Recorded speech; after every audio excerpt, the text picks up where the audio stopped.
అమలు చేయాలని ఈ తెలంగాణ రాష్ట్ర ప్రభుత్వం ఇచ్చిన జీవోని హైకోర్టు కొట్టేసిన తర్వాత ఖచ్చితంగా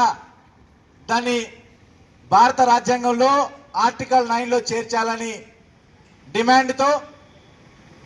రాష్ట్ర వ్యాప్తంగా బీసీ జేఏసీ తరఫున బీసీ సంఘాల తరఫున ఉద్యమాలు సాగుతున్నాయి. ఈ కల్వకుర్తి ప్రాంతంలో దాదాపుగా 20 రోజుల నుండి పార్టీలకు అతీతంగా సంఘాలకు అతీతంగా ఏ సంఘమైనా ఏ పార్టీ అయినా ఇక్కడ ప్రత్యేకంగా రాష్ట్రంలో ఏ పార్టీ తీసుకొని కార్యక్రమాలు తీసుకుంటూ రోజుకొక కార్యక్రమాలు చేస్తూ ఉద్యమాన్ని సజీవంగా ఉంచాలని మేము ప్రయత్నం చేస్తున్నాం. ఈరోజు కూడా ఇంకొక JAC run for social justice ఇస్తే మార్నింగ్ దాదాపుగా 30 మందితో మనం చేయడం జరిగింది. అదేవిధంగా ఈ కార్యక్రమం ఈరోజు ఇక్కడ జరుగుతుంది. సరే భావజాలం ఏమైనా ఇంతమందుకు పెద్దలు జంగన్న గారు మాట్లాడినట్టు ఎవరు మాట్లాడినా బీసీ రిజర్వేషన్ల కోసమే కాబట్టి ఎవరు పాల్గొన్నా ఎవరు చేసినా కల్వకుర్తి బీసీ జేఏసీ తరఫున ఖచ్చితంగా పాల్గొనడం మద్దతు ఇస్తామని తెలియజేస్తూ, కాకపోతే కల్వకుర్తి జేఏసీ తరఫున ఇక్కడున్న నాయకులకు కానీ ఇంకెవరికైనా కానీ మా యొక్క విన్నపం ఏంటంటే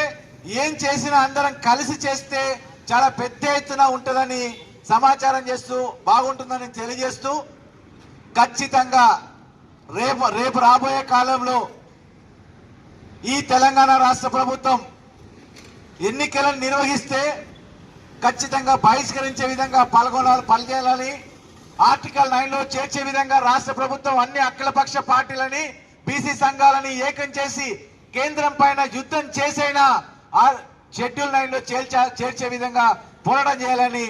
మేమందరం కూడా రాష్ట్ర ప్రభుత్వం వెంబడుంటామని తెలియజేస్తూ ఈ కల్వకుర్తి నియోజకవర్గం కల్వకుర్తి పట్టణం తరఫున ఖచ్చితంగా ఈ కార్యక్రమాన్ని ఏర్పాటు చేస్తున్న మణికంఠ గారికి ఇతర మిత్రులకు అందరికీ మద్దతు తెలియజేస్తూ రేపు ఏ కార్యక్రమం తీసుకున్నా అందరం కలిసి చేద్దామని రాష్ట్ర వ్యాప్తంగా ఉన్న మంచి వాతావరణం చెడగొట్టి వ్యక్తిగత బేసిజాలకు పోయిరా ఏం పోయిరో తెలియదు కానీ రాష్ట్ర నాయకత్వం మీద కల్వకుర్తి బీసీలు అందరూ గుర్రుగా ఉన్నారు. అది వాళ్ళకి తెలియజేయడం జరిగింది. సరే వ్యక్తిగతాల్లో ఏమున్నా కూడా కేవలం బీసీల కోసమే పనిచేస్తామని తెలియజేస్తూ ఈ అవకాశం మీకు అందరికీ ధన్యవాదాలు తెలియజేస్తాం.